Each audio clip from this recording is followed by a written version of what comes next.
The Senate has settled on an 11-member special committee to probe Meru Governor Kawira Mwangaza's impeachment. 33 senators supported the motion by the House Business Committee to allow the select senators to hear the matter within the next 10 days.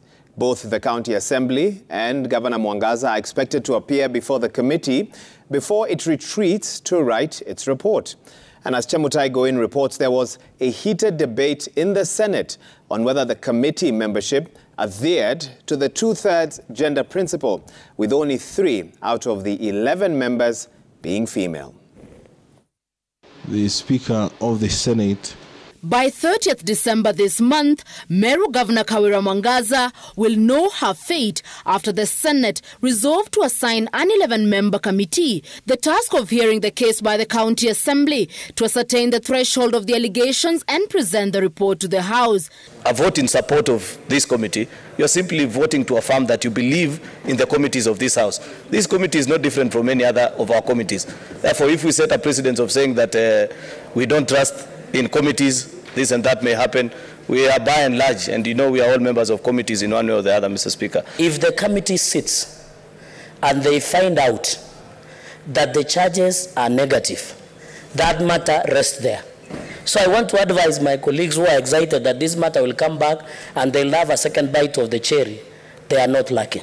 The committee, comprising 2 former governors, Jackson Mandago and Ali Roba, also has Dr. Boni Halwale, Karungo Thangwa, Esther Kenyuri, Paris Tobiko, Eddie Okech, Joseph Githuku, Edwin Sifuna, Agnes Kavendo and Jones Mwaruma as members. Having had an experience of going through such a process, I believe I'm going to be an asset to this committee because I do understand what happens when it comes to such processes. Our 2 former governors in this committee brings on board expertise on matters governance. Hatuko hapa kwa sababu ya mama ama papa, tuko hapa kama senator. Kwa hivyo ile kamati itaenda kuangalia mpaka iangalie Kawira wakati alichaguliwa watu wote, hakuchaguliwa kwa sababu ya watu ya independent ama gani, alichagua juu ya leaders wote. Kwa hiyo mpaka awe na respect ya kupatia leaders wale wengine respect, ndio hata kama polisi ameitwa na nani anabawa akienda. A heated session ensued soon after the names were tabled. Nominated Senator Gloria Roba protesting that female gender was not adequately represented. On this particular debate, agenda sensitive, I think it was a bit unfair that committee did not actually put into perspective that perhaps they should have had more women into that committee. I know that she has promised that she wants to school me in matters gender. Really? Really? I was elected by over 250,000 people in Kakamega, men and women, and the women were the majority. So I know issues of gender. I have many children. The majority of them are girls. Order. I know matters of gender. Mr. Speaker, I have got more than one wife. I know matters of gender. She can't school me. Excuse me, my daughter. You have to apologize to the bullfighter of Kakamega. Men out of a committee of 11 is actually greater than to have 3 women out of 47 elected senators deciding on a matter. Because, Mr. Speaker, as you know, when it comes to the question of the vote,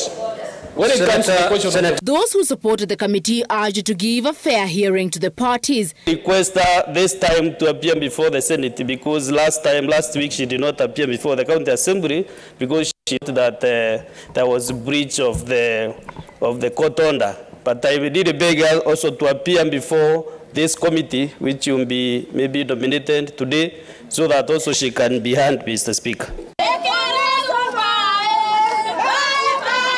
Ahead of the Senate sitting, a section of Meru residents pitched tent outside Parliament buildings in protest advancing the MCA's call for Mwangaza to be sent parking.